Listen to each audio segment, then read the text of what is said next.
constituciones semánticas.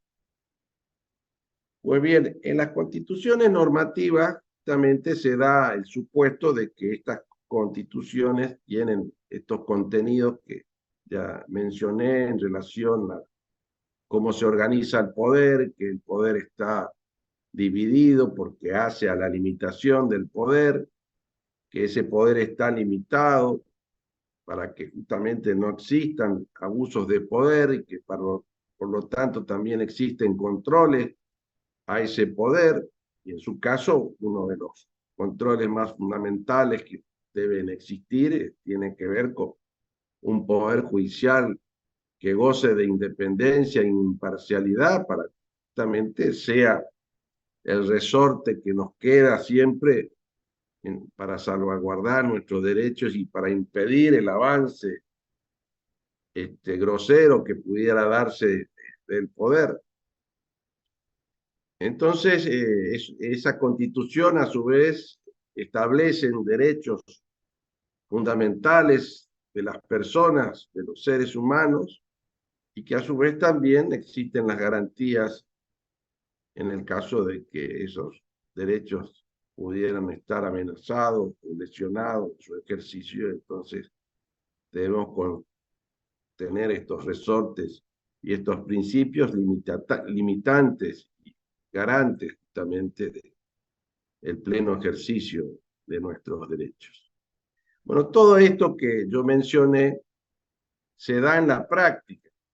Hay una coincidencia entre la normatividad, como él denomina, y la normalidad, que es lo que ocurre en la vida real, es lo que tiene que ver con la vigencia de la Constitución. Entonces hay una congruencia entre lo que dice la norma constitucional con lo que ocurre en la realidad. Hay una coincidencia total, diríamos, entre lo que dice para traer el tema que por ahí vimos ya anteriormente, o vamos a ver, de constitución material con la constitución formal. Es decir, lo que se establece en la constitución formal, en la norma, es lo que ocurre en la realidad. Entonces, acá hay una plena coincidencia entre lo que se dispone en la letra de la Constitución con lo que ocurre en la vida práctica de ese país, de esa organización estadual. Estas se denominan entonces constituciones normativas. Viven en su plenitud, diríamos, la vigencia de esas normas constitucionales.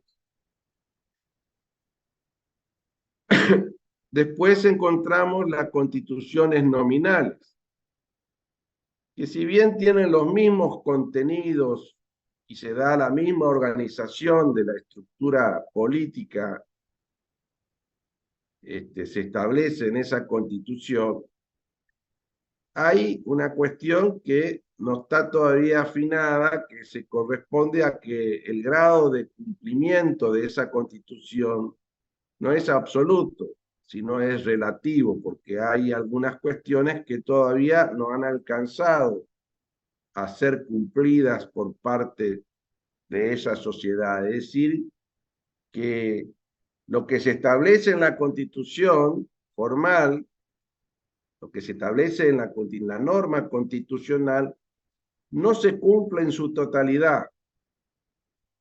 Y él le atribuye esta cuestión a que esa sociedad no ha alcanzado el grado de educación cívica suficiente para que esto se cumpla en su totalidad.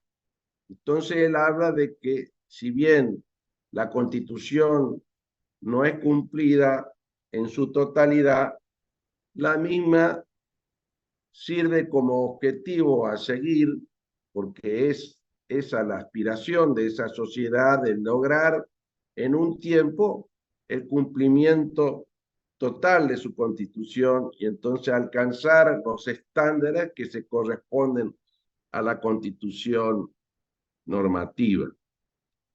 Y en el caso están sobrados los ejemplos en que pudiera ocurrir esta situación en cuestión de los países en desarrollo, mayormente, que muchas veces tienen un debe en cuestión del cumplimiento de su constitución, en cuestión de que la constitución por ahí reconoce determinados derechos y no son cumplidos en la debida forma, o que la organización o estructura política tampoco está a la altura de lo que dice la norma constitucional. Entonces encontramos algunos déficits en cuestión de su calidad institucional, y eso tiene que ver con el acatamiento, cumplimiento de la Constitución. Entonces, hay una suerte de no coincidencia entre la normatividad y la normalidad. Bueno, y después encontramos lo que él denomina constituciones semánticas, es decir, aquellas constituciones que toman el nombre de constitución, pero que están vaciadas de los contenidos o de la organización, o si la misma es preceptuada, cumple un rol específicamente de ser una máscara, de ser una manera de disimular una organización política que sirve a los detentadores del poder, que puede ser uno, pueden ser varios, un partido político, puede ser un dictador, y que en el caso también en cuestión de los derechos y garantías también son declamaciones que hace la Constitución, pero que en la realidad esto no se cumple. Es decir, que esta Constitución sirve como instrumento legitimante de, de esos detentadores del poder para presentarse fundamentalmente ante la comunidad internacional y ante sus propios ciudadanos como que supuestamente son ¿cómo es? Sociedades y estructuras políticas que supuestamente están enmarcadas en lo que se considera como aceptable y legítimo en lo que hace a la organización de un Estado. Entonces, en este caso, justamente la Constitución sirve para esto y no para otra cosa. En definitiva, la realidad, lo que vale no es la voluntad impersonal de la ley, sino la voluntad del detentador del poder. Así que todo está a merced o en favor del detentador del poder, y que el ciudadano está a merced de su voluntad, no tiene las garantías y no tiene justamente a su servicio lo que debería corresponder, que es el Estado y el gobierno, que debe ser justamente el que le preste un servicio en su beneficio, y no al revés, que esté, ¿no es cierto?, ese gobierno o ese detentador del poder ser los grandes beneficiarios y los detractores, en definitiva, de los derechos y de la vida de las personas que viven en esa sociedad. Entonces, luego, para que quede clara la cosa, él utiliza una metáfora y toma la cuestión de la vestimenta, digamos. Entonces él dice de que las constituciones normativas son aquellas constituciones que, a la igual manera de lo que pudiera ser un traje, que a una persona le queda pintado, le queda, ¿no es cierto?, perfecto. Entonces, en ese caso estaríamos hablando de una constitución de tipo normativa, es decir, que la estructura normativa está, ¿no es cierto?, ajustada a los contenidos y a las cosas que deben corresponder, que debe suceder en esa sociedad. Y después encontramos las nominales. Entonces dice, bueno, en este caso el traje le queda medio grande. Y entonces es lo mismo que decimos nosotros, bueno, en referencia a las conductas de las personas. Dice, bueno, este le queda el traje medio grande, porque está ocupando un lugar que no está a la altura de esa responsabilidad. Entonces, bueno. Y entonces, en este caso, es porque justamente en algún momento, haciéndole las pinzas y las cosas que hay que hacerle al traje, ¿eh? el traje le va a quedar bien. Entonces va a alcanzar el estándar de que esa constitución va a pasar a ser de nominal a normativo. Pero en el tercer caso, en ese caso ya no tiene remedio la cosa. Dice de que la constitución, más que un traje, es un disfraz.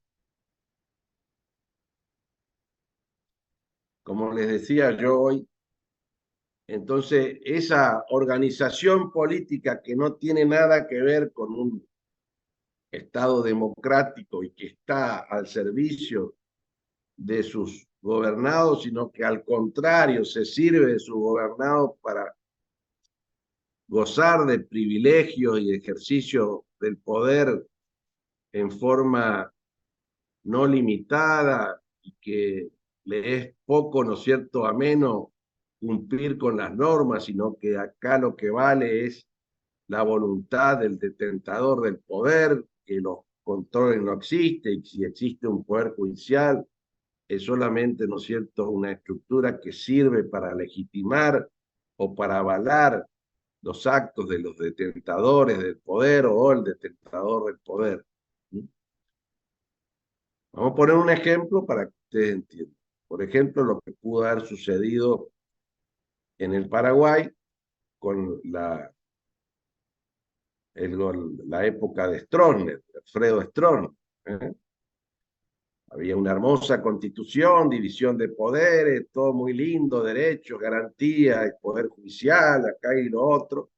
Supuestamente el presidente era electo por el pueblo, en una elección donde el único candidato era él, porque los otros candidatos no se querían presentar porque sabían que iban a perder, entonces sacaban 99,99% de los votos. Naturalmente, esos otros candidatos no es que no querían, no se animaban a presentar porque seguramente su destino y la gran mayoría de los opositores vivían de este lado de la frontera o en el Brasil, pero entonces justamente se presentaban como, como un Estado democrático, supuestamente la estructura que descansaba ese gobierno era un partido político que tenía principios democráticos, etcétera, pero que todo esto no era así y lo que valía ahí era la voluntad de Stroessner por sobre todas las otras voluntades y organizaciones estatales o lo que fuera. Ahí se hacía lo que decía el general Stroessner.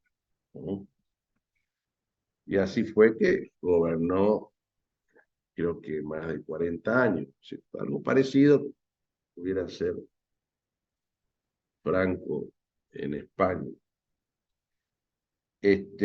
Bueno, amén de esta clasificación, existen otras que tienen relación hasta con la fisonomía que toman las constituciones escritas o no escritas, como puede ser la nuestra, la no escrita, este, que no es tan así, pero que es dispersa, como el caso inglés, ¿eh?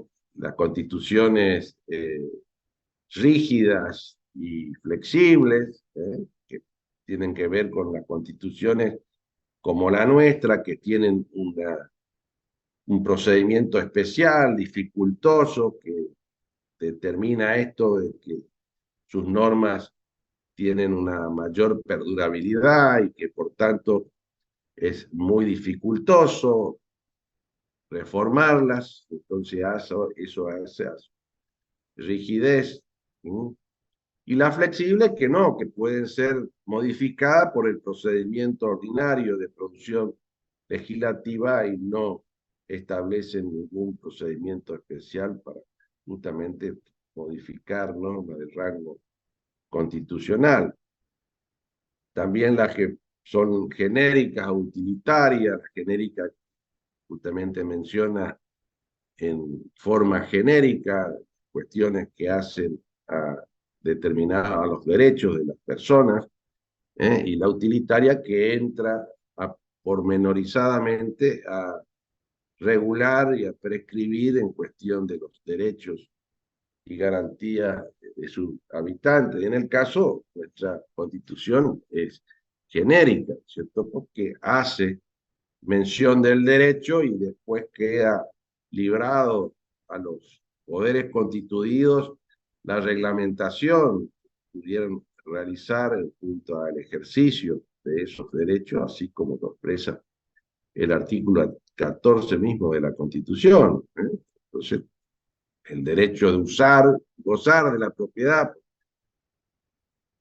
el derecho de transitar, el derecho de comerciar, de asociarse, etc. También están las constituciones originarias o derivadas, que tienen que ver justamente aquellas que tienen un dato de originalidad, es decir, que a partir de las mismas se han, ¿no es cierto?, creado determinada organización estatal o determinados derechos, entonces toman son de esta calidad, como pudo ser, y es la Constitución norteamericana, por ejemplo, derivada como es la nuestra, que toma justamente modelos otras constituciones y que la vuelca justamente en el texto de la Constitución propia, tomando como referencia otra constitución, que es lo que sucedió con nuestra propia constitución. ¿Sí? Constituciones codificadas o dispersas, tampoco relacionadas también con escrita o no escrita, si las que están establecidas en un orden sistemático y coherente de norma único, y los que no están, ¿no es cierto?, de esta forma. Cuestión que hoy, fíjense, nosotros hemos de alguna manera establecido un sistema, como decimos en el mundo del derecho, cuando no sabemos definir una cosa ecléctica. ¿Eh? Y entonces tenemos lo que hoy denominamos el bloque de constitucionalidad, porque se encuentra en un mismo estadio la Constitución y los tratados de derechos humanos con jerarquía constitucional, conforme lo dispone el artículo 75, inciso 22 de la Constitución. Bueno, en Profesor, cuestión, una consulta. sí, Ante una pregunta de parcial, por ejemplo, clasificar las constituciones, tenemos que clasificar de acuerdo a estos dos criterios, al criterio de cumplimiento y al criterio de formalidad, por ejemplo. no, yo le voy a pedir, ustedes no van a crear ninguna clasificación, sino lo que específicamente le voy a pedir, supongamos, díganme la clasificación de Lowenstein con Ah, respecto a está. la... ¿eh? Claro, porque yo estaba Entonces, leyendo ayer y por ahí no sabía cuál de las dos, según el programa dice clasificación, pero no se claro, porque especifica el si era programa dice esta una cosa y o... el libro dice otra cosa, es decir, Claro. hay una cuestión ahí de no sintonía del titular. Entonces, Low está. Ya. Lowenstein, ahí va, en el libro de Midón también está, en el libro de Aquino Brito también está. Entonces yo mayormente, la verdad, y lo que más me interesa que sepan es la cuestión de esta clasificación que mencionamos de Lowenstein, ¿no? Que se corresponde a cuestiones y criterios que hacen al análisis de las realidades de los países en relación a esos elementos que él cree que son esenciales para justamente calificar y determinar que una constitución entraría dentro de los estándares de las distintas clasificaciones de la clasificación que él hace.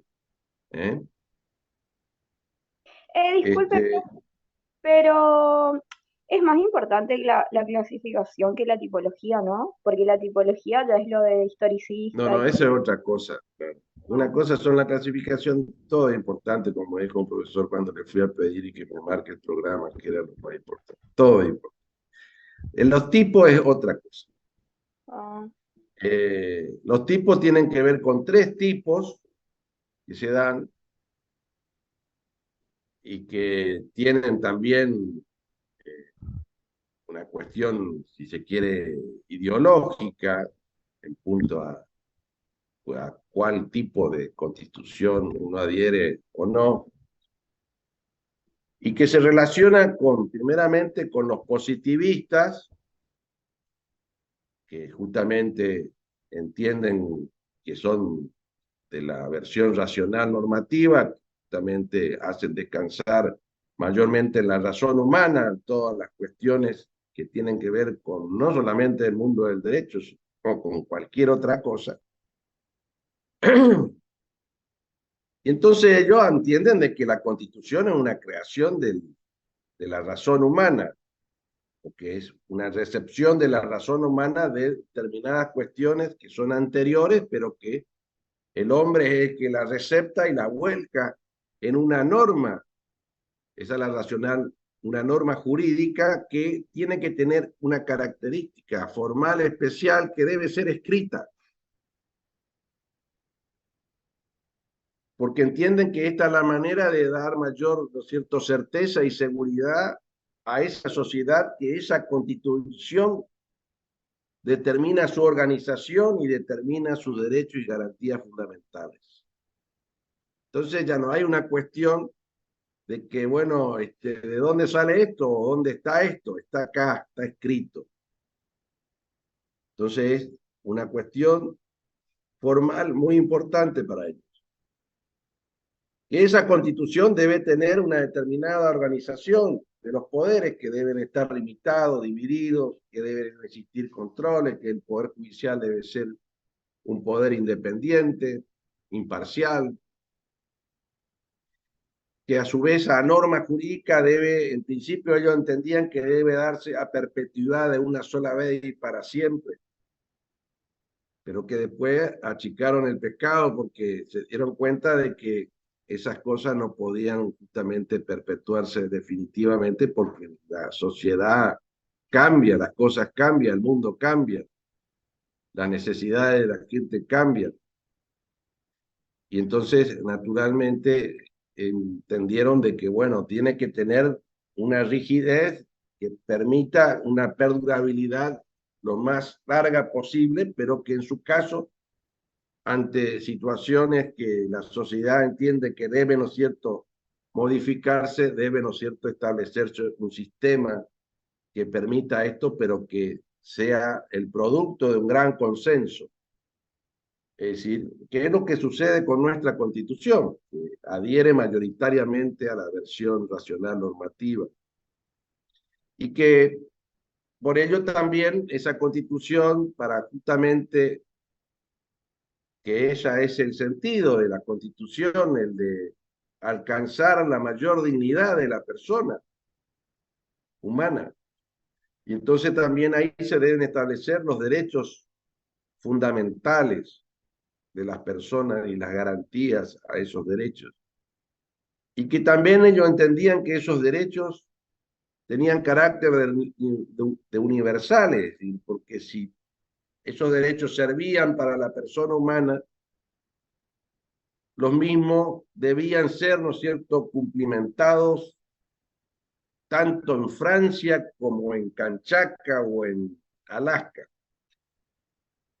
porque la persona es la misma, el ser humano es el mismo, puede cambiar de color, puede cambiar de fisonomía, de estética, lo que ustedes le pongan, pero que siempre es un ser humano. Entonces, la Constitución justamente viene a poner en mayor valor, mayor dignidad al ser humano. Entonces, esos derechos que tienen que ver con el derecho a la vida, el derecho de propiedad, el derecho a la libertad de las personas, son lo mismo para los franceses que para los ciudadanos norteamericanos que hoy es Alaska, Norteamérica, que vivan en Alaska, o los de Kamchatka, que creo que es parte de Rusia.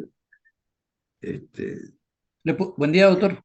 Sí, buen día. ¿Le puedo hacer una consulta justamente que usted está hablando de la Constitución?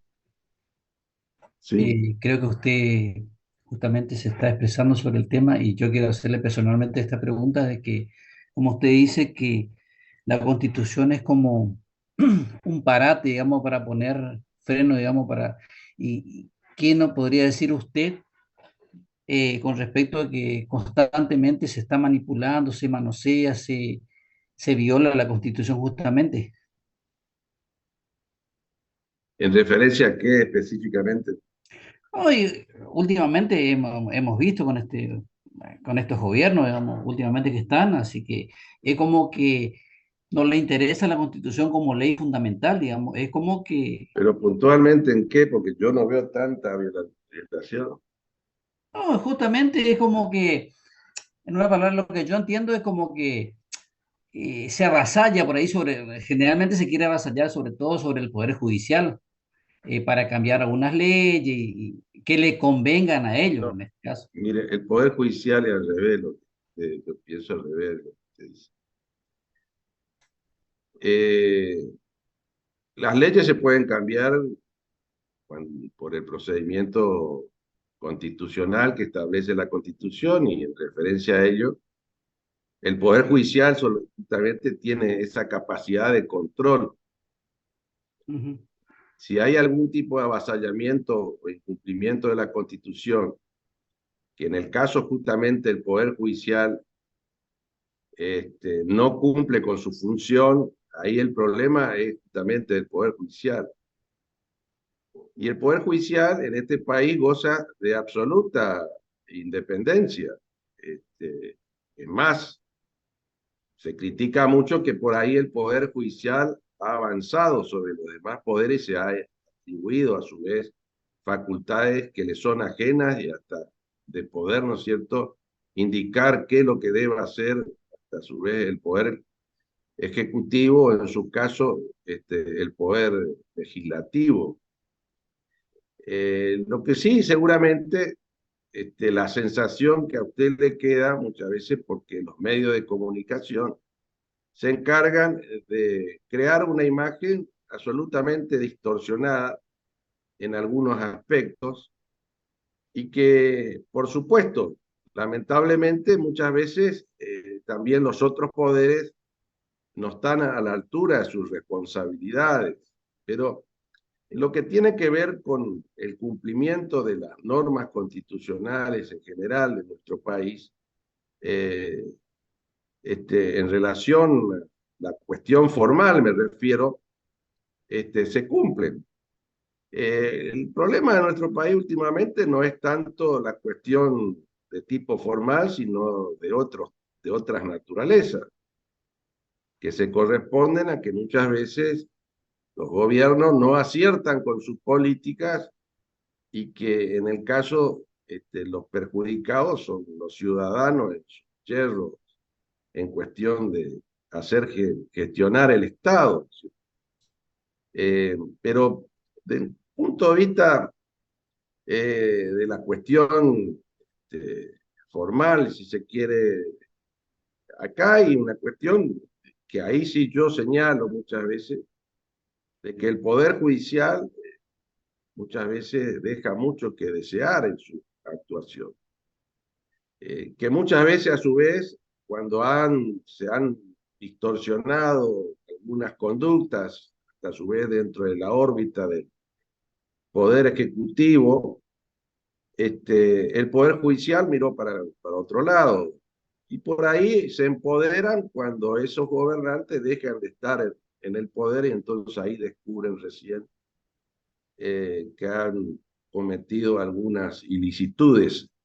La verdad se ha dicho que no hay que llegar a eso, a ese momento, sino que el Poder Judicial tendría que estar más atento porque es su responsabilidad, me refiero al Poder Judicial y al Ministerio Público, ¿no? Y que a su vez vamos a encontrar que el Poder Judicial muchas veces está al servicio de algunos sectores y que no tendría que hacer así porque el Poder Judicial debe tener independencia e imparcialidad, y que en el caso lo que debe ocurrir cuando hay un conflicto, cuando hay un litigio, cuando hay incumplimiento de la ley, es que obre la independencia que debe corresponder y la imparcialidad, cuestión que también está a la vista que eso no es así. Vemos que es más importante acá el robo de un teléfono celular que muchas veces un tipo que se lleva 100 millones de dólares a su casa. Entonces, y ponen el grito en el cielo, la falta de seguridad y no sé qué otra cosa, y nosotros estamos como estamos porque justamente hay muchas cosas que tendrían que haber ido a parar a cuestiones que sean beneficiosas para todos nosotros y no para algunos pocos que a su vez son los grandes reclamantes muchas veces de los servicios que deben prestar el Estado. ¿Sí? Y cuando le reclaman que pongan algunos pesillos, ponen el grito en el cielo y dicen que están avanzando sobre su propiedad. Y el problema es como vamos a ver más adelante, el problema no es solamente de que se avanza sobre la propiedad, el problema de nuestro país son los tantos que no tienen ninguna propiedad. Y cada vez son más, eso es lo más injusto, porque estamos hablando que tenemos entre un 40 y un 50% de gente pobre, pero que no es pobre porque quieren, porque acá también se vende de que los pobres son pobres porque les encanta ser pobre y cada vez son más porque parece ser que es contagioso. La verdad es que en nuestro país, lamentablemente, esto ya es una cuestión opinable, una cuestión mía personal, decisiones equivocadas llevan que una persona se acuesta tranquila un día y al otro día se levanta porque es pobre, que han decidido de que determinadas cosas ya no le deben alcanzar, que no puede ser tal y tal determinada actividad porque ya no estará a su alcance. Mire, en el año 2001 fue una cosa catastrófica, donde millones y millones de argentinos que pertenecían a la clase media se los mandó a la pobreza. Entonces, esos son los temas que me parece a mí y que usted dice bien porque hay cuestiones que por ahí que nosotros no le damos relevancia y en esto los medios de comunicación se encargan de justamente de legitimar y hasta a su vez de no poner en valor, sino que al contrario, es los controles que deben ser ejercidos mayormente por el Congreso de la Nación muchas veces, que en su caso, por ejemplo, no ha ocurrido y que el resultado fue horrible. Esas son las cosas que, fíjense, sería bueno que los jueces estén atentos a que si eso ocurre, se pongan al servicio de la Constitución y de los intereses de todos nosotros. Pero no como en otras oportunidades, por ejemplo, que cuando a un medio determinado, un grupo mediático importante del país, el grupo Clarín, no le gustaba la ley de medios, prestamente un juez en soledad durante 4 años impidió la aplicación de una ley con una medida cautelar. Un juez, uno. Y el Congreso votó por amplia mayoría, fue debatido durante 2 años, se dictaron charlas por todo, cuanta escuelita, escuela, organización, para explicar las bondades o beneficios que iba a traer esto, que esto no era una cosa nuestra, sino que es una cosa que se da en el mundo, se da en Estados Unidos, en Francia, en todo el mundo, justamente para que no haya medios hegemónicos y que no seamos nosotros sujetos del macaneo, presa del macaneo y de la influencia de esos medios, sino que haya la pluralidad para que justamente eso no ocurra. Y bueno, y un juez que seguramente habrá pasado mejor vida, durante 4 años impidió que una ley del Congreso de la Nación pueda ser aplicada.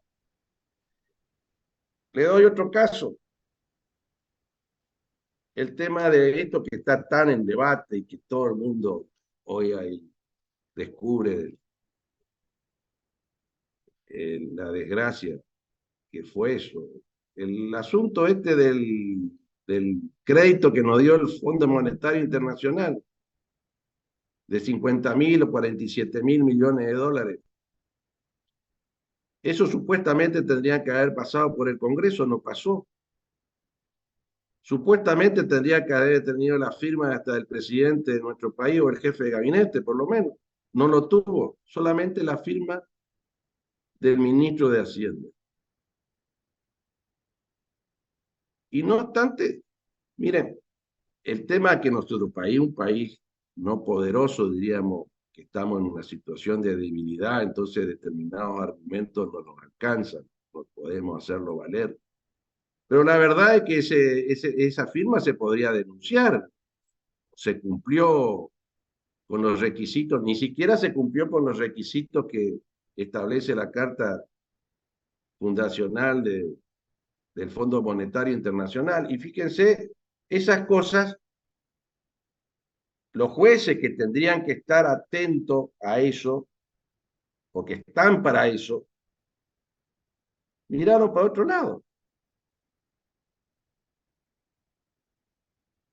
Es decir, y a su vez, por ejemplo, hay otros temas donde los jueces y los fiscales pusieron el ojo en cuestiones que son absolutamente, si se quiere, hasta irracionales, que son, de todo punto de vista, discúlpenme el término, una imbecilidad, y no obstante arman una causa, la siguen, le dan una manija impresionante, porque todo esto funciona en esta famosa grieta que lamentablemente nos meten, porque el ciudadano común y de a pie no quiere saber nada, más allá de sus odios, sus afectos políticos que siempre lo van a existir, pero otra cosa es que desde los medios de comunicación y algunos tarados le dan manija a la bronca y a la violencia, una cosa que es patético. Mira, le voy al caso de lo que ocurrió con la firma del tratado entre Irán y la Argentina, donde fueron denunciados, hasta tuvieron detenido el que era canciller de este país, como era bueno, se me fue el nombre, que el padre a su vez era un periodista, que a su Nisman, vez, profe. ¿cómo? Nisman, Timerman, Nisman. que a su vez era judío porque murió en ese proceso porque el juez le impidió ir a hacer el tratamiento de Estados Unidos y terminó. Y se le denuncia, se le persigue igualmente que al presidente, a la presidenta, por traición a la patria.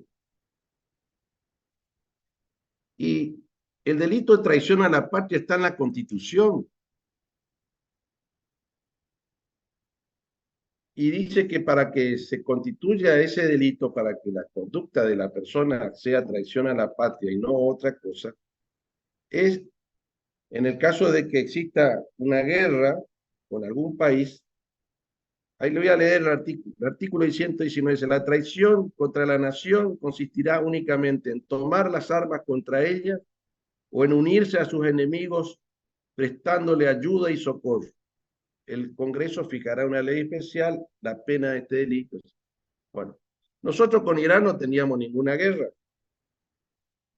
solamente existía esta causa que es la causa AMIA, que está relacionada a la cuestión del atentado y que estaban sospechados determinados funcionarios de ese país en haber participado en la voladura, ese hecho tan desastroso, terrorista, repudiable por todo. por todo el mundo, ¿no? Y entonces ocurre una cosa, de que Irán nunca prestó colaboración para que esos funcionarios vengan a declarar a nuestro país. En nuestro país, para que una persona sea enjuiciada, tiene que primeramente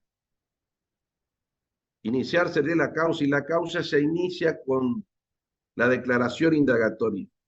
Y si no hay ese acto, aunque se niega a declarar, lo que sea, pero tiene que necesariamente producirse, porque es el acto de defensa que tiene una persona que se le imputa un delito, y que en el caso de nuestra legislación establece de que no se le puede proseguir a una persona un juicio en ausencia, como se dice, como ocurre en otros países, por ejemplo en Francia. Entonces necesariamente tendrían que ocurrir esto, y que a su vez el juez había, ¿no es cierto?, pedido la colaboración de Interpol, y se había establecido las famosas estas alertas rojas que establecen de que esa persona, si en algún país que esté, ¿no es cierto?, asociado a esta organización, tipo, pueda ser detenido y justamente remitido al juez que reclama por su persona, declare. La cuestión es que esto no sucedía, no sucedió hasta la fecha, y entonces el tratado, después de que Timerman fue y negoció con los iraníes para justamente lograr un acuerdo que a través de un tratado por el que ambos países iban a prestar colaboración en la cuestión de esta causa, y que en el caso podía, ¿no es cierto?, el juez y el fiscal trasladarse a la ciudad de Teherán y tomarle declaración a las personas que estaban justamente imputadas y relacionadas con la causa Amir. Bueno, ese fue todo la cuestión, que determinó justamente una excepción, una excepcionalidad para permitir, es decir, todo tendía justamente a poder realmente iniciar la causa de esta y poder esclarecer la cuestión de la responsabilidad, porque una vez que se le tomaba declaración, aunque se nieguen a declarar, ya era harina de otro costal lo que pueda suceder en el juicio, si ellos querían estar en rebeldía o lo que sea, pero el juicio se podía proseguir perfectamente en relación al señalamiento de las responsabilidades que se decía que estas personas tenían en relación a ese bárbaro atentado. Y bueno, la verdad se ha dicho, lo que ocurrió en realidad es que los iraníes no tomaron el pelo, más allá de la cuestión de traición a la patria, porque el Congreso nuestro aprobó el tratado, pero el tratado no fue aprobado nunca por el Congreso de Irán, es decir, que nunca se le dio cumplimiento efectivo. Bueno, esto fue motivo de esta causa que todavía se prosigue, tengo entendido, de traición a la patria por parte de un sinnúmero de funcionarios, y entre ellos nada menos que el presidente del país, su ministro de Relaciones Exteriores. Cuando ustedes de la lectura del artículo, y aparte, si así hubiera sido, supongamos, todos los legisladores que habían levantado la mano aprobando ese tratado también tendrían que estar incursos en ese delito, porque también fueron partícipes de la justamente conformación de ese acto complejo que importa la actuación del Poder Ejecutivo y del Congreso de la Nación. Es decir, esto es demostrativo de que hay, ¿no es cierto?, una mirada sesgada, de que se hace cualquier cosa. Han perdido lo que anteriormente nosotros denominábamos vergüenza jurídica, que por lo menos algún disimulo tienen que tener, no puede ser tan grosero, tan absurdo. Algunas cosas que se hacen que a la vista de, no le digo de abogados, sino de cualquiera, advierte de que es una barbaridad. Entonces, estas son las cosas que por ahí indican de que lamentablemente no hemos alcanzado, bueno, ese hecho bochornoso que hubo hace no mucho tiempo, que trataron de ocultar por todos los medios ese viajecito que hicieron a la mansión de el inglés donde esa comparsa lo conformaban empresarios, jueces, fiscales, y donde un juez decía, no, no, no, no, a esconder la factura, presentar otra. Es decir, parece que era la mafia y eran jueces y fiscales. Y que ninguno, por supuesto, renunció o le fue alguna vez denunciado, pero todavía seguramente no se formó ni la causa. Entonces, estas son las cosas que por ahí naturalmente son demostrativas de lo que dijo acá el señor en relación a que hay un manoseo, pero que el manoseo mayor, lo es lamentable, es del Poder Judicial.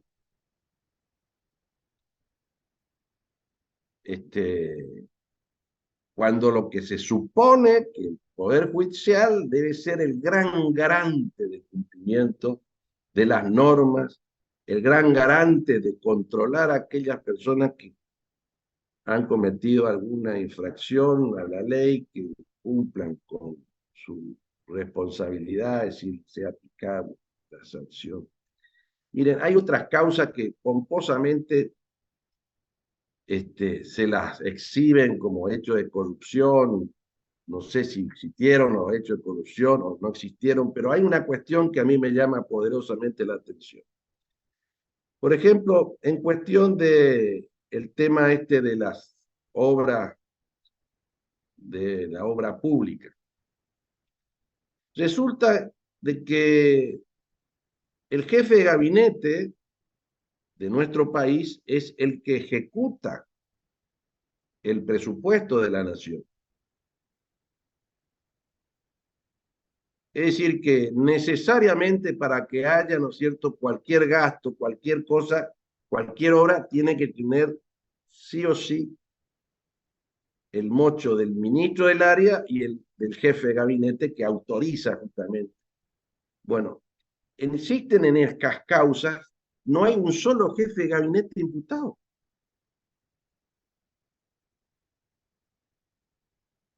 Es una barbaridad. Es decir, que le saltearon al jefe de gabinete porque a veces que le cae simpático, que es buen amigo o lo que fuera, pero en estas cosas no existen eso. Si el jefe de gabinete, que fue el que firmó, se supone que debe ser el primer responsable de todo eso. Bueno, acá se salta Violeta, como vio un personaje humorístico hace muchos tiempos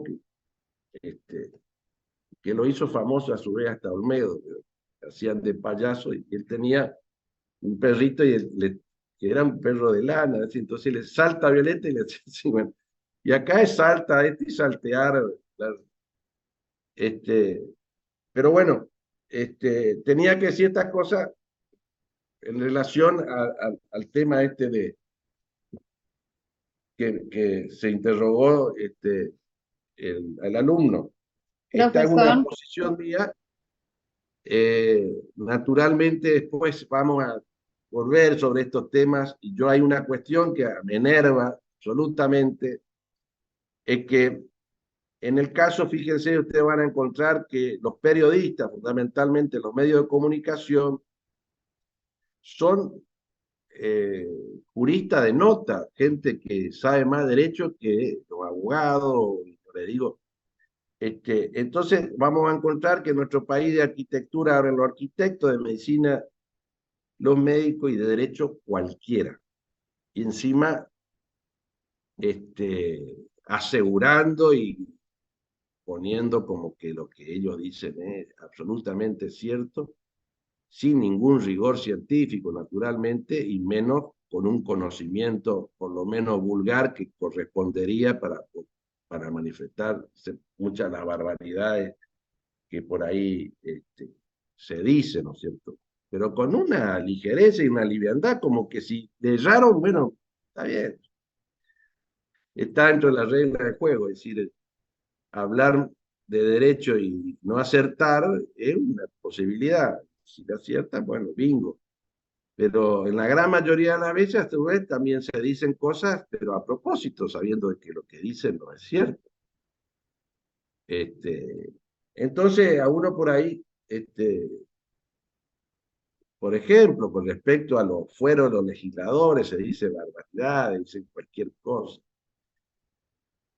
Claro, se va a acoger a los fueros, que no van a... Mentira. El legislador puede ser acusado, puede ser enjuiciado, lo único que no puede ser es meterlo preso, y cuando lo van a meter preso tiene que pedir el desafuero al, a la Cámara que pertenece. Pero aparte no se acuerdan de cuando eso se incumple. Yo me acuerdo, Menem fue condenado a creo que 8 años de prisión por la voladura, que hicieron volar un pueblo para ocultar las pruebas del Río Tercero.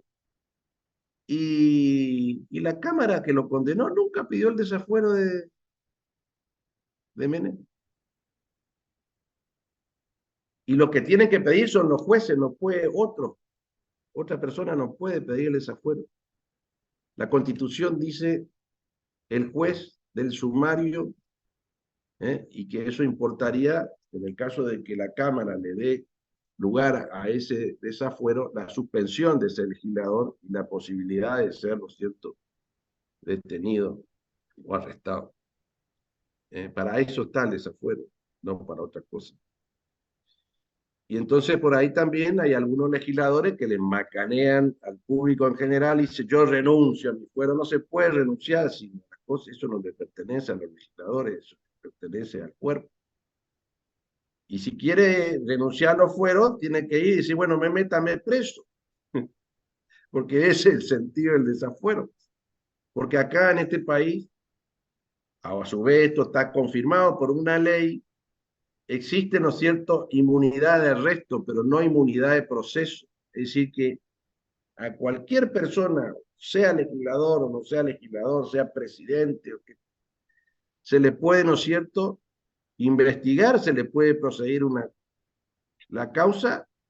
Lo que no pueden ser, hasta tanto no sean desaforados, si el juez pide su detención, es justamente eso, sino que previamente tiene que haber el desafuero. Que es lo que ocurrió, por ejemplo, con Debido, cuando el que fuera ministro de Obras Públicas de Cristina Kirchner y de Víctor Kirchner, fue, ¿no es cierto?, a solicitud, porque también no le pegaban una, porque andaban dando vueltas, lo querían meter en cana Debido, pero no hacían la cosa que corresponde, hasta que por fin el juez dice, señores legisladores, pido el desafuero porque entiendo que el señor Debido puede, ¿no es cierto?, obstaculizar la acción de la justicia o se puede mandar a mudar, entonces yo le quiero aplicar la prisión preventiva, porque no había condena, sino que era solamente esa medida precautoria o preventiva, que es justamente la de que una persona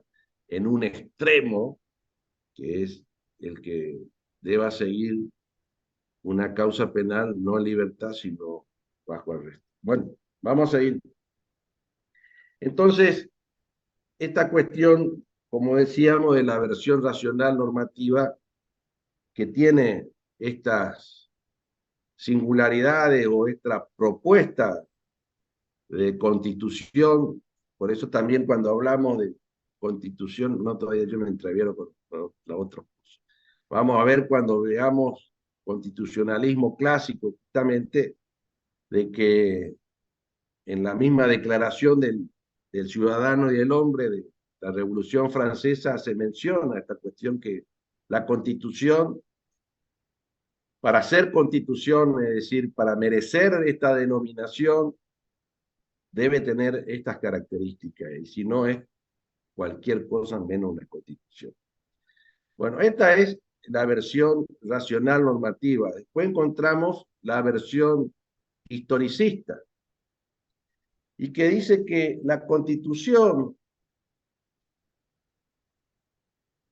no es el producto de una situación o circunstancia de espontaneidad, de un grupo, una sociedad dice esto es la constitución, dictémosla, etcétera, etcétera. Plasmámosla en una norma de esta forma. Sino que dice que la constitución es producto del proceso histórico de esa sociedad y que por tanto tiene mucha importancia la tradición, la costumbre.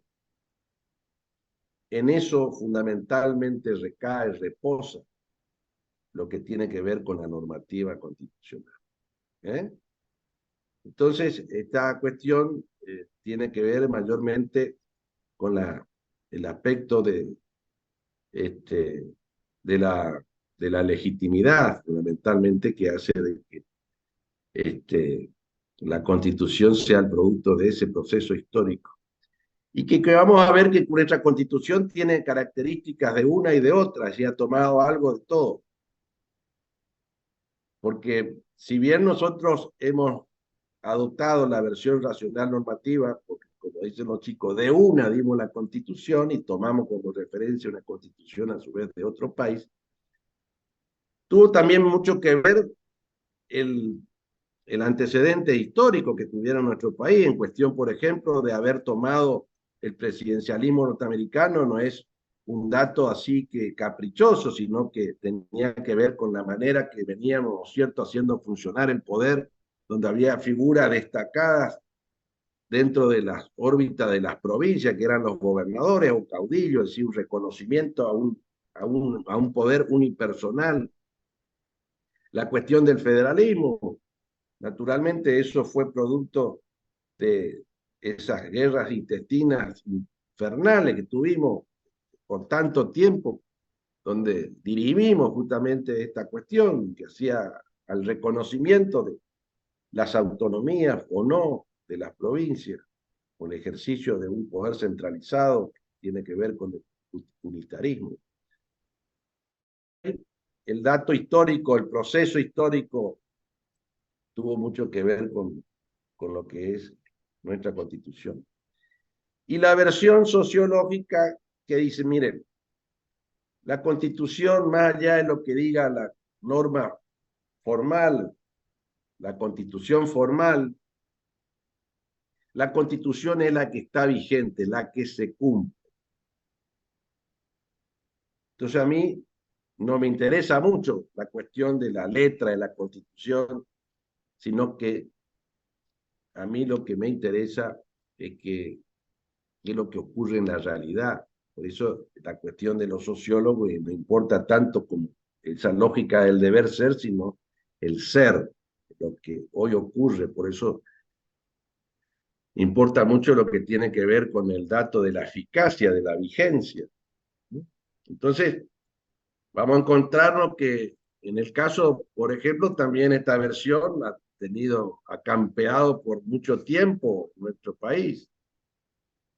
Nosotros acá vamos a estudiar la supremacía constitucional, la forma de organización de los poderes, y resulta que la alternancia como debe ser en los procesos electorales, acá, allá, el Congreso, y resulta que nos pasamos más de 50 o 70 años bajo dictadura, donde el presidente se vestía de verde oliva y usaba gorra. Ahí existe la Constitución eso, que el Congreso no exista, de que el Poder Judicial podía ser removido, designado por el presidente, que no exista ningún control, de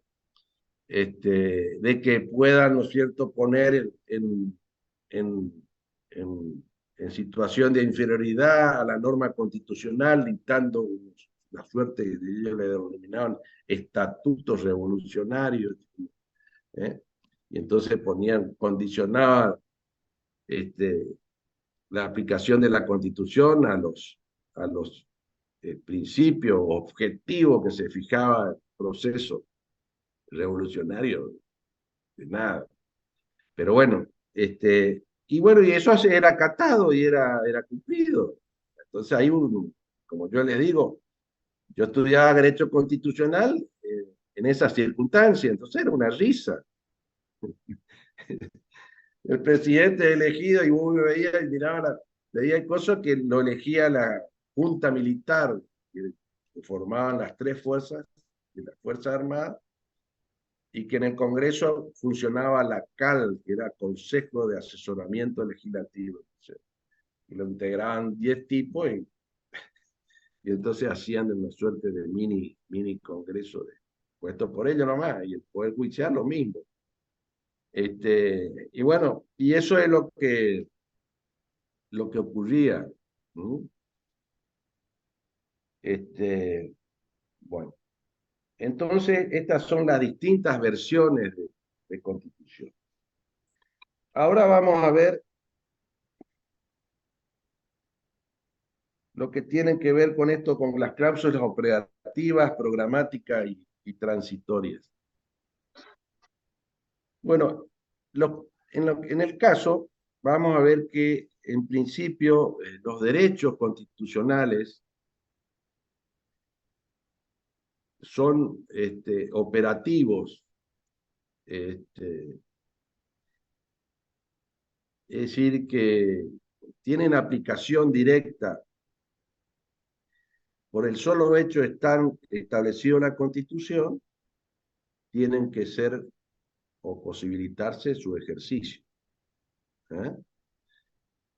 Y en cambio, entonces a esto es lo que se denomina normas operativas, que tienen vida por sí misma y no necesitan de otra norma para poder funcionar, para poder aplicarse. En cambio, las programáticas son aquellas normas que establecen determinados derechos, pero que para poder tener aplicación práctica necesitan de una norma reglamentaria que así lo disponga.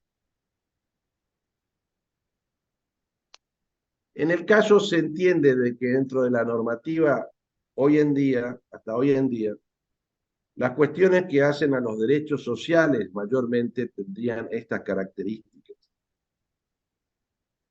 Y que en el caso, fíjense, hay muchos de los derechos consagrados en la Constitución que hasta la fecha no han sido reglamentados y por tanto no tienen aplicación práctica, con todo lo que esto importa. Lo que le lleva a decir a Vidal Campos que en ese caso hay inconstitucionalidad por omisión de parte del Congreso de la Nación de no dictar las normas reglamentarias para poner en ejecución, para poner en práctica esos derechos, por ejemplo, el de la participación en la ganancia de las empresas por parte de los obreros.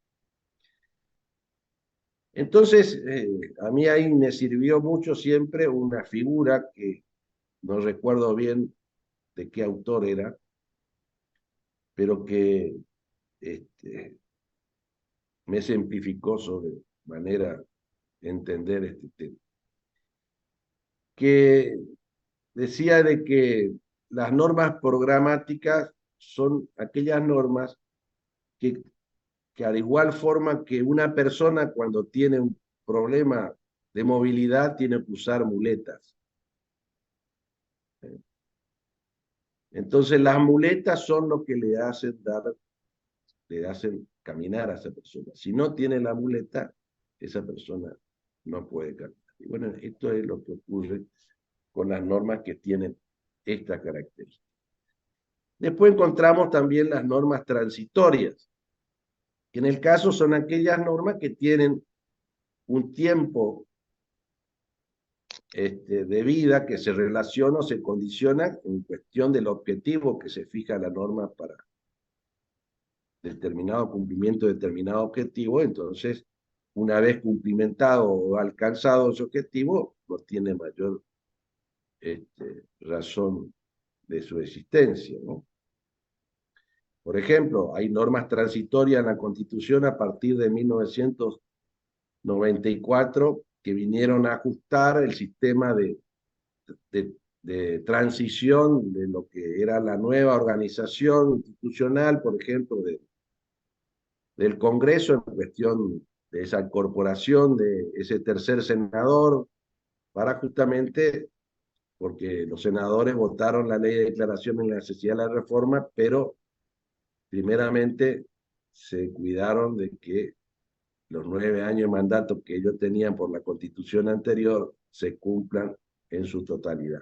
Entonces la norma constitucional estableció un proceso de transición hasta llegar y alcanzar en plenitud la renovación del Senado bajo el nuevo sistema que es directo y anteriormente era a través de las legislaturas provinciales que eran electos los senadores de la nación en número de 2 y duraban 9 años. O, por ejemplo, la norma primera de la Constitución en relación a nuestro reclamo sobre Malvinas, que claro, si en algún tiempo conseguimos de que Malvinas integre nuevamente el territorio argentino, esté bajo el imperio del Estado argentino, es parte de nuestra soberanía territorial, entonces esa normativa no va a tener más razón de ser, ese se cumpliría con ese objetivo. Bueno.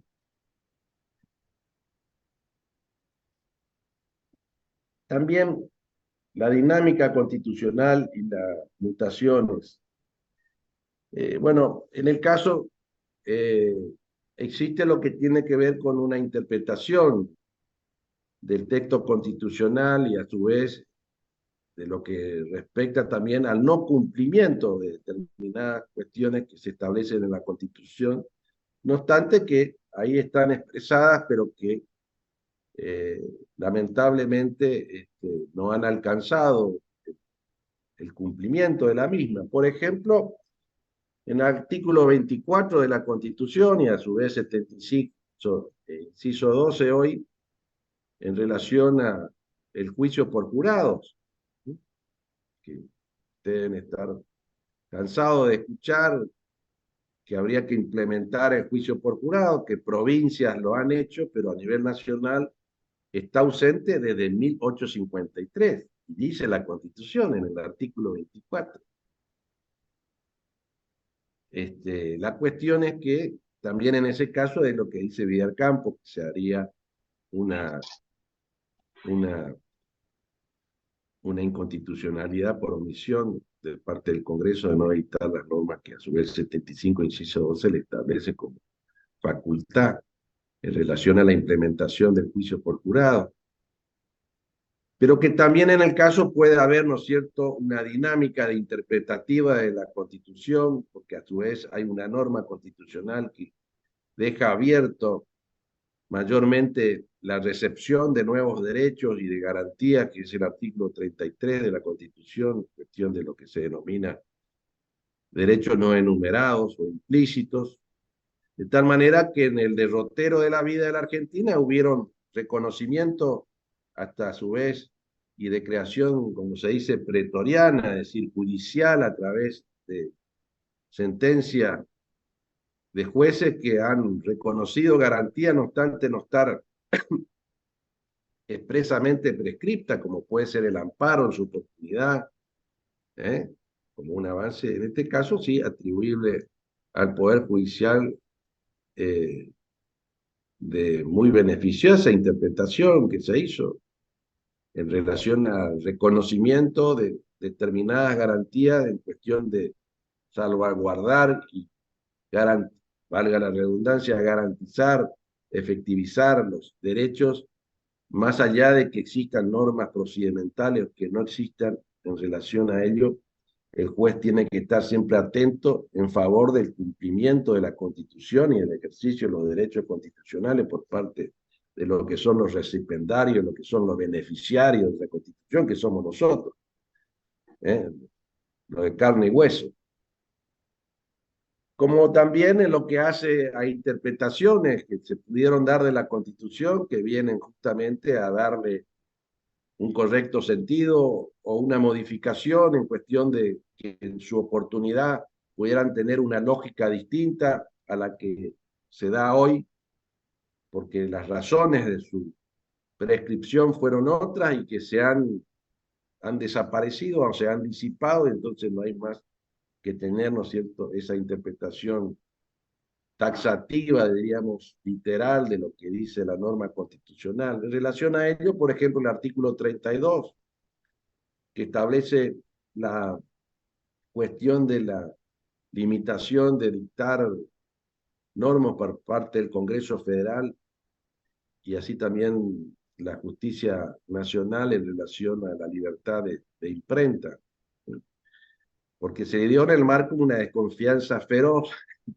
que podía haber en aquel tiempo de que el gobierno federal pudiera avanzar sobre esta herramienta tan importante y fundamental en aquel tiempo como era la imprenta, que era la única manera de poder, ¿no es cierto?, producir en forma masiva documentos, noticias y que podían ser distribuidas y podían alcanzar distancias que no se podían hacer de otra manera. No había radio, no había televisión, no había ni siquiera manera de amplificar los sonidos, cosas que se puedan alcanzar distancias, si se quiere, no muy lejana del lugar donde se propalan.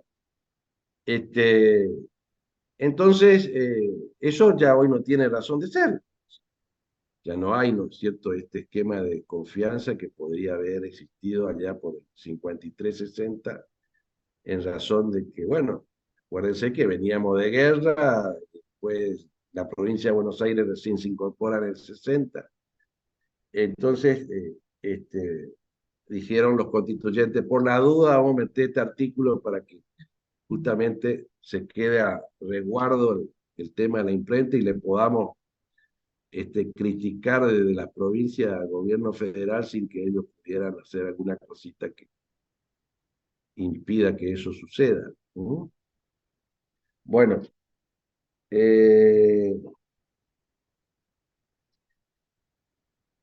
después encontramos la fuente, es decir, de dónde se nutre el derecho constitucional. Acá habla de las fuentes normativas. Naturalmente, dentro de la fuente normativa está, en primer lugar, la Constitución, como la fuente principal. Y que hoy por hoy también esto, porque existe esta dualidad, diríamos, de producción constitucional, que una es la que viene del poder constituyente del tipo tradicional, que tiene que ver con esa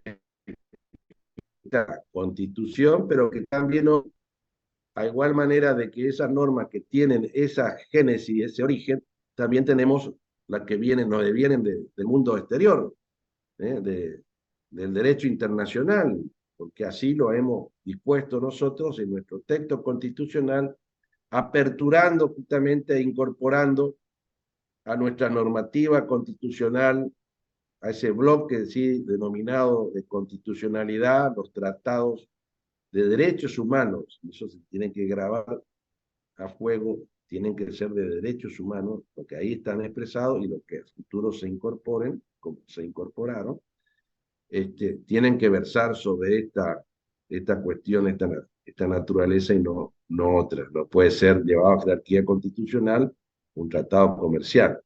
Tiene que ser de esta índole y no de otra. Entonces, estas son las normas que naturalmente encabezan los contenidos del derecho constitucional en cuestión de su producción normativa. Y acá hace referencia a los tratados internacionales, que también de los tratados con jerarquía constitucional, también, ¿no es cierto?, están los demás tratados, que a su vez hoy también se han incorporado como otra novedad a la Constitución, dándole, ¿no es cierto?, una mecánica para su incorporación o tratamiento, que son los tratados de integración, ¿sí? Que en el caso, fíjense, hay como la misma norma establece, que se cede jurisdicción, imperio y jurisdicción en favor de organismos supranacionales. Entonces hay una delegación por parte del Estado, una pérdida de jurisdicción y de poder en definitiva, y esto lo delega en favor de organismos supranacionales, y que a su vez podamos ver las condiciones que se establece en la norma para que se posibilite poder conformar un tratado de esta naturaleza, y a su vez la prioridad que tienen para que esto sea entre países latinoamericanos, y si no fuera así, tiene una mayor, este, un mayor, eh, como es mayor obligación normativa en cuestión a las condiciones para su aprobación. Después, naturalmente, encontramos, y más, discúlpenme, y más hoy en día los tratados internacionales tienen una implicancia muy importante, y los organismos supranacionales, bueno, estamos viendo a diario, si no es por la cuestión de las Naciones Unidas, el tema, ¿no es cierto?, de las organizaciones del comercio, el FMI, esto y lo otro, es decir, eh, ya no es como antes, que los países vivían en suerte de aislamiento, y que la cuestión del derecho internacional es una cosa bastante, ¿no es cierto?, de poca relevancia. Hoy por hoy tienen una importancia y un impacto en la vida, no solamente de los gobernantes, sino de cada uno de nosotros.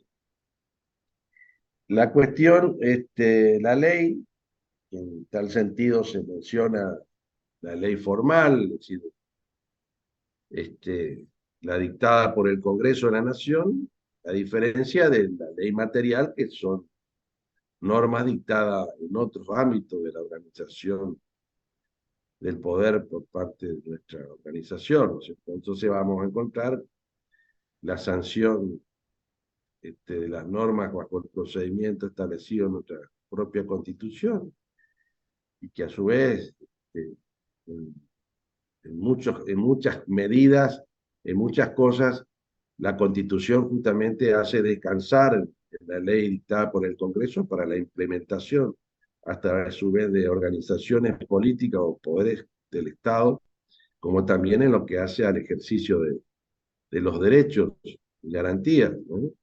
Fíjense que nada menos que el artículo 14, al cual se le califica o se le denomina como el del catálogo de derechos, se establece de que se les reconocen a todos los habitantes de nuestro bendito país los siguientes derechos, conforme, dice, a las leyes que reglamentan su ejercicio, ¿no? Y que en su caso también al Poder Ejecutivo se le da la capacidad de dictar, perdón, no solamente de participar a su vez de la producción legislativa, ya iniciando proyectos de ley y promulgándolo en su caso, cuando han sido sancionados por el Congreso, pero también de poder oponerse a la sanción de las normas a través del veto. Pero que también le cabe al, al presidente, y hoy también jefe de gabinete, la posibilidad de dictar resoluciones o decretos en su ámbito para hacer funcionar nada menos que lo que tiene que ver con la administración del país. Pero también el presidente tiene, ¿no es cierto?, la facultad de poder dictar decretos reglamentarios cuando el Congreso no lo haya hecho, es decir, que haya hecho descansar en el que el presidente sea el que reglamente determinada norma. Pero que hoy por hoy, formalmente, porque anteriormente tenía reconocimiento de carácter jurisprudencial o pretoriano, expresamente establece, ¿no es cierto?, en el artículo 99, inciso tercero y 76, la posibilidad de que el presidente, en el primer caso, del 99, inciso 3, dicten los famosos DNU, Decreto de Necesidad y Urgencia, bajo las condiciones que ahí se establecen y sobre la materia que ahí también se habilita en relación a la provisión sobre 4 materias. Y después también los decretos delegados. El Congreso de la Nación delegue, ¿no es cierto?, en el Poder Ejecutivo cuestiones de índole administrativa para que el presidente sea el que conforme las cuestiones legales que faltarían dentro de la norma sancionada por el Congreso de la Nación. Bueno, amén de ello también, que acá en el programa veo que no está, es la cuestión de lo que se dice ser el derecho no escrito, ¿sí? Pero que tiene esta característica de ser norma, porque tiene ese dato que hace a que tenga ese reconocimiento que es de que la misma es obligatoria. Entonces ustedes habrán estudiado en Introducción al Derecho cuáles son los elementos de la costumbre. Elemento material, un elemento, un elemento formal y un elemento material o subjetivo. El elemento que se corresponde, ¿no es cierto?, al tema de que las conductas deben ser reiteradas por un número importante de individuos por un determinado tiempo, y que acá viene la cuestión que le diferencia del hábito, que tiene que ver con que existe la convicción de que esa conducta es obligatoria. ¿Eh? Acá hay una cuestión que Villar Campos señala, que se diferencia del derecho consuetudinario, diríamos, ordinario, general del derecho, en el caso del derecho consuetudinario de carácter constitucional, y que dice de que una sola conducta puede, ¿no es cierto?, tornarse en obligatoria, no exigírsele esa repetición y esa en el tiempo, y que a su vez sea realizada por muchas personas, sino que puede ocurrir que una sola persona pueda hacer, por cierto, esa conducta, transformarla en conducta consuetudinaria desde el punto de vista constitucional, como puede ser, dice, que el presidente dicte un decreto disponiendo algo, supongamos que no le corresponda, y que no obstante ese decreto es acatado, es cumplimentado, es cumplido. Entonces, por eso él habla de que en el caso, él habla no de derecho consuetudinario, sino de derecho espontáneo, ¿eh? Porque a su vez se puede realizar en un solo acto, en un solo tiempo. Como cualquier otra costumbre, también tiene, ¿no es cierto?, esa clasificación de costumbre contra legem, secund legem y prater legem, es decir, contra la ley, según la ley, y, y, y en favor de la ley, o de acuerdo a la ley. Bueno, cuando ocurre lo siguiente, que está de acuerdo a la ley, no pasa nada, es decir, bienvenido sea, o cuando es la costumbre integrativa de la norma constitucional, como sucedió y sucede con algunas cuestiones que son por ahí oscuras o guarda silencio en la Constitución, y la praxis institucional o lo que ocurre en la realidad en relación a la aplicación de esa norma nos va marcando qué es lo que debe ocurrir a futuro. Entonces se habla de la costumbre integrativa. El tema es lo que en mayor medida sucede, lamentablemente, es la costumbre contra la ley. Y en el caso más grosero, lo que pudo haber ocurrido en nuestro país en relación a los golpes de Estado y al ejercicio del poder por parte de personas que ilegal y legítimamente han accedido al poder y no obstante sus órdenes y sus normas han sido acatadas y cumplidas por parte de toda la sociedad. Después, encontramos entre las fuentes indirectas la jurisprudencia. En el caso que la jurisprudencia es el conjunto de fallos emanados de los tribunales y que mayormente lo que tienen naturalmente relevancia se corresponden a las cuestiones que introducen alguna novedad o en sus casos determinan fielmente cuál es la interpretación judicial con respecto a la aplicación de una norma, y que en el caso también, bueno decirlo, que naturalmente los fallos del máximo tribunal son en definitiva los que le podrían dar el, el broche al tema, diciendo cómo se debería, ¿no es cierto?, resolver una cuestión en relación al caso que les traen a resolver a la Corte. Pero que en nuestro país, cuestión muy criticada por muchos, la jurisprudencia no es obligatoria, salvo excepcionalmente con respecto a la cuestión de los fallos plenarios para salas que pertenecen a esas cámaras, pero que en general esto no sucede. Más allá que hay una tendencia a que esto se revierta y que los fallos de los máximo tribunal tengan necesariamente que ser seguidos por los tribunales inferiores.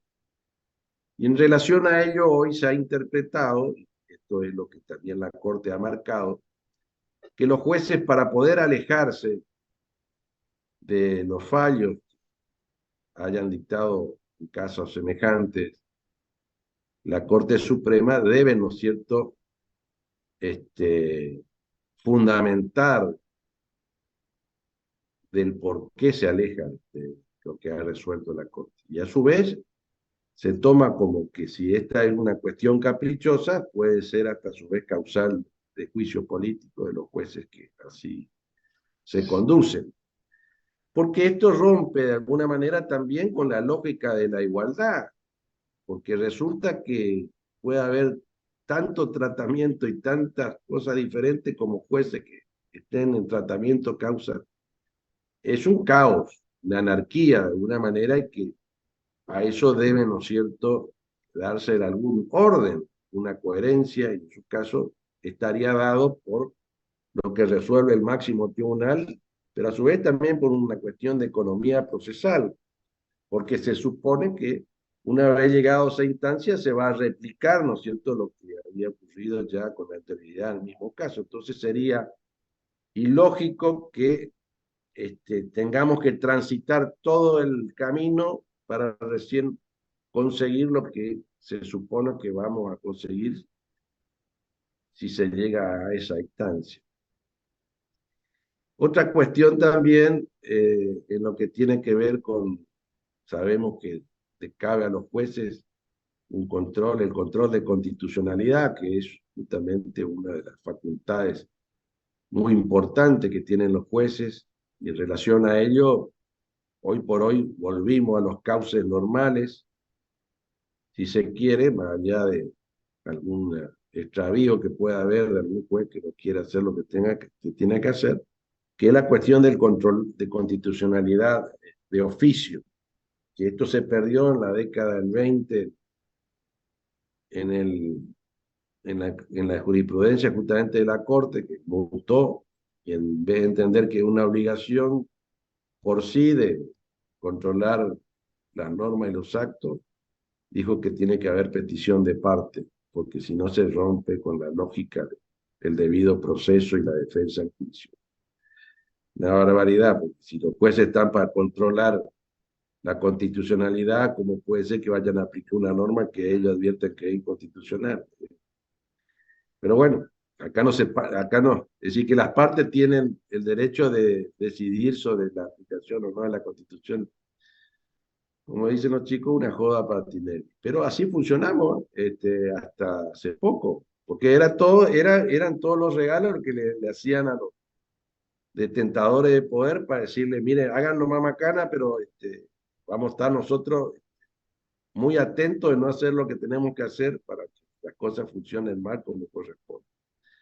Entonces, esta cuestión, fíjense, se revirtió en la década del 90 a propósito de un reclamo de jueces de la provincia de Corrientes en relación al tema de la inamovilidad, de la intangibilidad de los sueldos de los jueces, por el tema que ahí se estaba planteando por la ley de convertibilidad y la desindexación. Cuestión que no le dieron la razón, pero la Corte entendió que sí era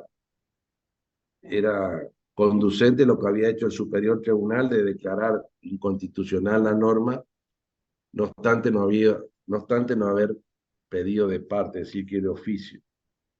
Y hoy por hoy, a través del artículo 43, en cuestión de las capacidades que le reconocen al juez en relación a la acción de amparo, donde dice de que puede justamente declarar de oficio la norma que se haya, ¿no es cierto?, apoyado el acto o misión que lesionó el derecho. Bueno, después la doctrina constitucional, que naturalmente hace un aporte en cuestión del eje ferenda o el eje lata, como se dice, para complicarla, en lo que tiene que ver con la política legislativa o con lo que tiene que ver con la norma que está vigente y que a su vez es necesario desentrañar su correcto sentido de aplicación o a su vez las posibilidades de mejora de la misma por la imperfección que pudieran tener o porque haya, ¿no es cierto?, que introducir novedades para ir mejorando y ayornando las normativas. Entonces, la doctrina tiene este aporte tan importante, ¿no es cierto? La cuestión también del derecho comparado, que nos facilita enormemente en lo que hace a cuestiones semejantes que pudiera nosotros introducir en nuestra legislación para saber de experiencias anteriores o simultáneas que pudieran, ¿no es cierto?, darnos una visión correcta de esas normativas, como también la incorporación. Fíjense lo que sucedió en la reforma del 94, para no hablar del 53, en lo que tiene que ver con determinadas instituciones, que novedosas para nosotros, pero bastante conocida por mucho tiempo por los países nórdicos en relación al defensor del pueblo, OUMA, que llaman ellos, que le dio muy buenos resultados. A nosotros nos dio un tiempo, pero hasta hace 15 años que no lo podemos designar defensor del pueblo, que tiene rango constitucional, pero que por esas cosas que cuando los legisladores dictaron la normativa de la manera que se debe elegir el defensor del pueblo, hicieron macana porque hicieron un mecanismo que prácticamente se torna imposible que se lo designe. Pero bueno, bueno, en cuestión de el método que tiene que ver con el camino que vamos a seguir, vamos a ocupar para llegar a los contenidos, analizar los contenidos del derecho constitucional. Y en el caso, existen distintos métodos, voy a enunciar. Esto ya vieron ustedes en Introducción al Derecho. Tiene que ver con el método historicista, con el método naturalista, el método sociológico. Esta mirada del método racional normativo, el método puro de Kelsen. Pero desembocamos en un método que en esto Midón creo que es bastante simple y analiza el tema de una manera que es muy didáctica, que lo esbozó Bunge en nuestro país y que dice de que eh, eh, el derecho constitucional se debe servir de todos los métodos, el método político, el naturalista, el histórico, el sociológico, porque en definitiva todos hacen un aporte y debe haber esta mirada integral, por eso se llama el método integral. Porque de todo lo que nosotros vinimos hablando, vimos que tenemos todas estas miradas. El político, porque naturalmente la política está relacionada directamente con el derecho constitucional, porque hace a la organización del poder, porque hace al funcionamiento de los poderes del Estado. ¿eh?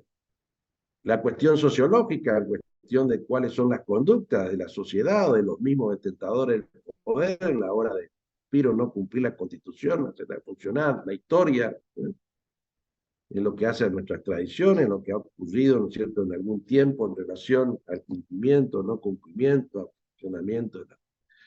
¿Mm? Y naturalmente la cuestión del punto de vista técnico-normativo en relación a cómo se ha escrito nuestra norma constitucional. Entonces, todas las miradas sirven para justamente poder abordar y tener, ¿no es cierto?, una comprensión más acabada de lo que es nuestro derecho constitucional. ¿Eh? Bueno, sintéticamente. Ahora vamos a ver la cuestión del constitucionalismo, surgimiento, etapa, constitucionalismo. En cuestión del constitucionalismo, es decir, de la organización de una sociedad a través del dictado de la Constitución, algunos entienden que esto se dio desde siempre, es decir, desde la misma antigüedad del ser humano, allá por la antigüedad, es decir, que a los romanos, de los griegos, tenían, si bien no había una denominación conforme a lo que hoy tenemos, pero que tenían esta manera de organización. Pero a nosotros lo que nos interesa mayormente es lo que tiene que ver con esta nueva manera de organización que se corresponde a lo que se denomina el constitucionalismo clásico. Y que yo me voy a referenciar en tres. Algunos hacen alguna referencia a algunos otros más antiguos, pero que en definitiva todos los autores coinciden que hubo tres hitos en la historia de la humanidad que hicieron suyos estos postulados, porque el constitucionalismo clásico, como dice Midón, es un movimiento jurídico político que pregona la organización de un Estado a través del dictado de una constitución que determina la organización política de ese Estado y los derechos y garantías fundamentales de esa sociedad, o esa nación, o ese pueblo. ¿Eh? Entonces, tiene esta doble característica. Es un movimiento político que con un instrumento jurídico viene, ¿no es cierto?, a resolver toda esta cuestión que tiene que ver justamente con la organización de un Estado a través del dictado de una constitución. Y que en el caso, el surgimiento del constitucionalismo clásico, que se ubica en la Constitución de Cromwell de 1688 en Inglaterra, la Revolución Francesa de 1789 en Francia y la independencia de los norteamericanos de los ingleses en 1776. Con distintos motivos, con distintas circunstancias, pero que en definitiva lo que quisieron hacer es darse una organización donde existiera una división de poderes, donde existiera un poder limitado, y que eso era la garantía de esa limitación del poder, y que a su vez acá se corrió también lo que tiene que ver con la legitimación del poder, porque el sistema el constitucionalismo es contestatario del absolutismo monárquico. ¿Eh? Y el absolutismo monárquico hacía descansar fundamentalmente de que el rey era el representante de Dios en la tierra, no era cualquier cosa. Y entonces todo el poder que tenía, ese poder absoluto, se correspondía a esa gran legitimación que tenía. Era medio difícil discutirlo al tipo. Entonces, la cuestión es acá que dijo, no, eso no es así. Acá los jefes, los detentadores, los titulares del poder, no es Dios, ni acá ni el representante de Dios en la tierra, sino somos nosotros, el pueblo o la nación, como se entendía en aquel tiempo. Todo esto motorizado por un sector que venía siendo el impulsor del desarrollo de las sociedades, el gran productor de riqueza, pero que estaba ausente en la decisión política, que era la burguesía. Y entonces imaginaron genialmente justamente este nuevo, ¿no es cierto?, esquema de organización de un Estado, donde el titular era el pueblo, donde esa organización descansaba en un acto fundacional, que era el dictado de esa constitución, que debía justamente receptar esa organización, que si esos poderes existían porque la constitución los ha creado, y a los cuales todos les debían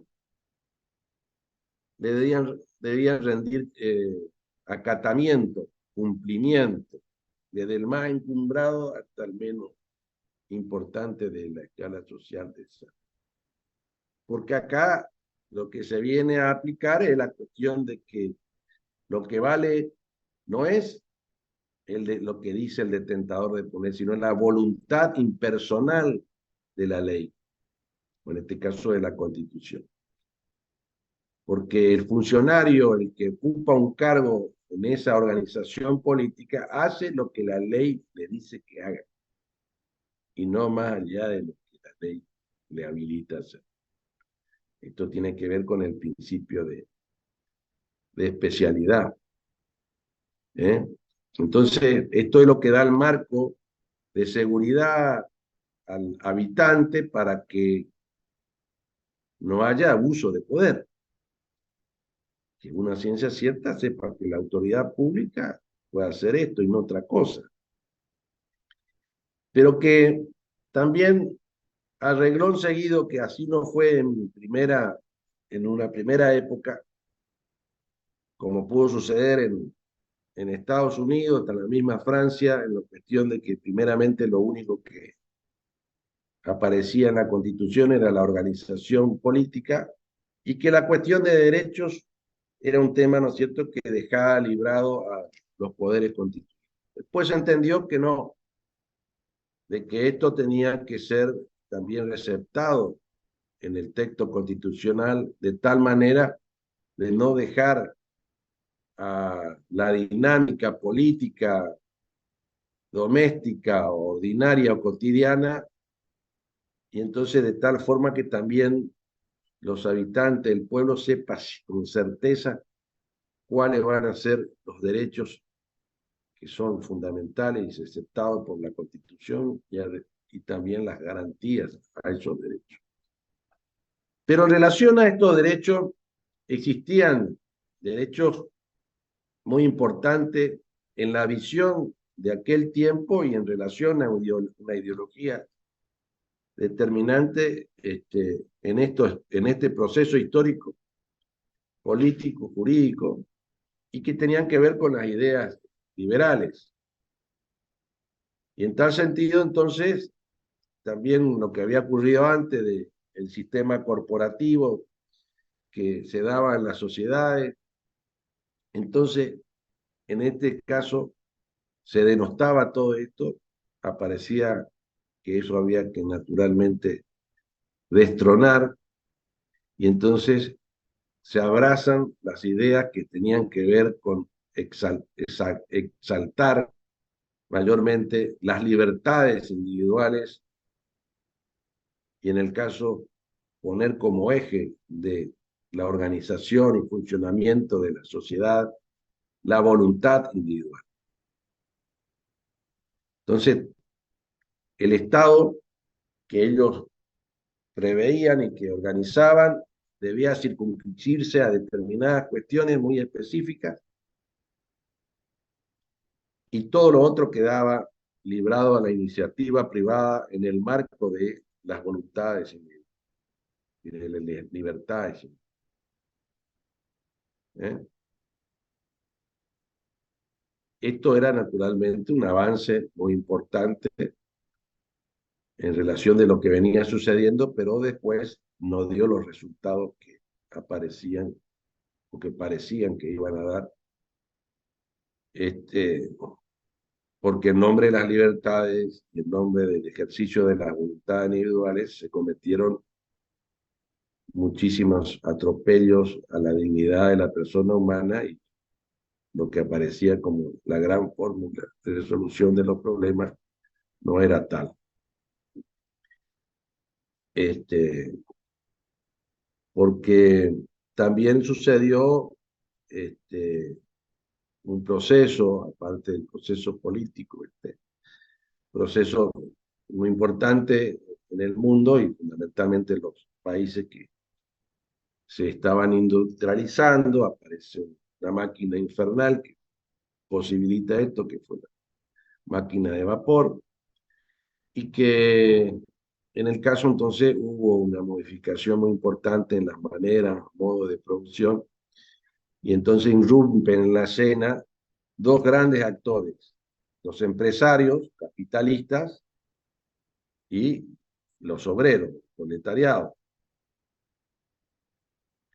Junto con ello también porque aparecen las crisis, los problemas que se suscitaban justamente en estas nuevas maneras de producción, en desarrollo muy acelerado que se produjo en esos tiempos y que a igual manera también se aparecieron los grandes problemas que planteaban estas modalidades y esta manera, ¿no es cierto?, de tratamiento de los derechos y demás, pensando solamente en forma individual, de impidiendo cualquier tipo de asociación para poder, ¿no es cierto?, tener una propuesta común. Todo eso era prohibido. Los sindicatos eran prohibidos, los gremios eran prohibidos. Y lo que valía, como le decía, era la voluntad individual, que así lo consagraban las constituciones, las libertades individuales, el derecho de propiedad, que debía, ¿no es cierto?, también consagrarse, también garantizarse y, y prohibirse todo atropello a ese derecho y toda intromisión en cuestión del ejercicio del mismo. Todo esto aparecía muy lindo, ¿no es cierto? Pero después empezaron, como le dije, los problemas. Y entonces se decía de que se vivía en el gallinero libre, con las gallinas libres, pero con el zorro libre. Entonces se sabía cuál iba a ser el resultado de esta situación. Porque, ¿qué ocurría? En el nombre de la libertad individuales, supongamos, las condiciones de trabajo se convenían en forma individual. No había posibilidad de discutir condiciones y de poder, ¿no es cierto?, de alguna manera tener algún tipo de presión mayor. Y entonces lo que ocurría eran todo contrato de adhesión, donde el esquema capitalista le imponía condiciones a los obreros que a su vez, ¿no es cierto?, eran absolutamente contrarias a sus intereses y a su vez hasta su integridad física, ¿cierto?, exigiéndoles horas de trabajo, no existiendo descanso, trabajar las mujeres en lugares donde les corresponde, el trabajo de los niños, etc. En nombre del desarrollo y en nombre de la acumulación de riqueza. ¿No? Y entonces, en ese marco, también pagando salarios muy bajos, etc. Y lo que naturalmente generó que el ser humano, que no es de arrear muy fácil, se oponiera a esta cuestión y entonces empezaron a generarse justamente movimientos que reclamaban derechos de los trabajadores, de agremiarse, de sindicalizarse, más allá de la prohibición que podía y la persecución que, que se daba, la aparición de nuevas ideas, ¿sí? Ahí aparecieron las ideas socialistas, distintos órdenes y tipos, ¿no es cierto? Encontrar mayormente una síntesis en el esquema del marxismo, ¿eh? de la, de la idea de este filósofo político alemán, que a su vez también, ¿no es cierto?, revolucionaron a su vez lo que tiene que ver con la interpretación que se hace en cuestión de los modos de producción y de los factores de producción, poniendo en valor la actividad del hombre, que ya no debía ser entendido como una cosa que estaba en el comercio, sino que debía corresponder a un trato humano del mismo y que a su vez las cosas valían, ahí viene la plusvalía, esta terminología, ¿vale? En la medida de lo que el hombre le impone a las cosas o las modificaciones que le realiza, etc. Entonces, toda esta problemática desembocó en que se tuvo, mejor dicho, que naturalmente reconocer esas realidades y mutar ese esquema de Estado gendarme, de dejar hacer, dejar pasar, a un sistema donde el Estado entra a intervenir y entra por lo menos a arbitrar entre estos dos sectores, obreros y patrones, de tal manera de encontrar un equilibrio y que no haya una imposición de uno hacia otro. Y entonces ahí aparecen los derechos sociales, cuestión del reconocimiento de derechos, no ya en forma individual, sino en relación a las personas por realizar determinada actividad o pertenencia a determinado grupo. ¿Eh?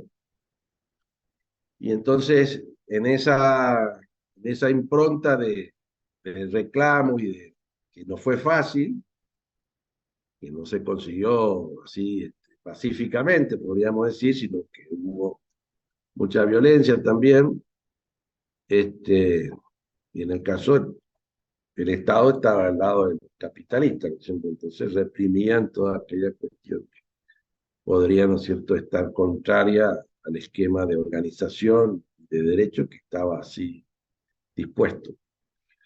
Pero que bueno, esto fue modificándose y entonces el Estado entró a arbitrar y se entraron a dictar normas que fueron arrancadas por los reclamos de obreros en relación hasta desde el descanso dominical, después de la jornada limitada de trabajo, después el sábado inglés y así progresivamente, y a su vez reconociéndole también las capacidades del obrero de poder tener no voces dispersas, sino unificadas a través de organizaciones gremiales o sindicales, de tal manera de poder tener un mayor poder en la negociación de las condiciones laborales y a su vez el tema de su salario. Bueno, todo esto desembocó desde el punto de vista constitucional en consagrarse en la Constitución de Weimar, algunos las ubican, en 1919, más allá del reconocimiento legislativo anterior, y en la Constitución mexicana de 1917, independientemente también del proceso revolucionario que ocurrió, fíjense, en el lugar que nunca pensaron los marxistas que podría haber sucedido primeramente, que fue en la Rusia zarista, que con la revolución bolchevique de 1917 se hicieron del poder de ese país. ¿Eh? La, entonces,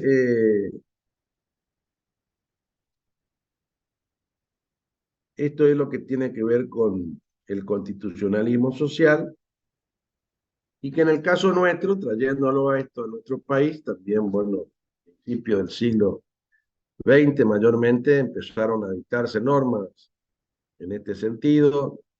Bueno, un dato menor que en 1902 fuera elegido diputado nacional un joven de 24 años, no había cumplido 25 todavía, Alfredo Palacio, primer diputado a un Congreso Nacional en toda Latinoamérica de ideas de este tipo, que venían justamente de la idea de Europa. Y que claro, naturalmente su voz se hizo escuchar y también, ¿no es cierto?, se entendió que era lo lógico y razonable que se tenía que ir transitando esa progresividad de reconocimiento de derechos, pero que en lo que tiene que ver con establecerlo en la Constitución, recién en 1949 llegan a rango constitucional. Esta Constitución fue derogada por una dictadura militar, pero que la misma dictadura militar abre un proceso de reforma constitucional, una aberración, pero así fue, y que en la Convención de 1957 es donde se incorporan nuevamente los derechos sociales, fundamentalmente a través del artículo 14 bis. Bueno, hasta acá llegamos, nos vemos, ahora Gracias, sí. profe. Pues, Hasta luego. Chao, profe, hasta el jueves. chao, chao, hasta luego. Buen día para todos. Profesor, disculpe, Sí, disculpe. Yo no podía entrar y entré pasada las 9:15. Digo por mi asistencia, soy Sena Silvana. bueno,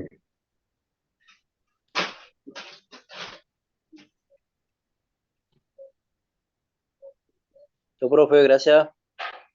chao, chao, ya está. Bueno, ya te puse escena.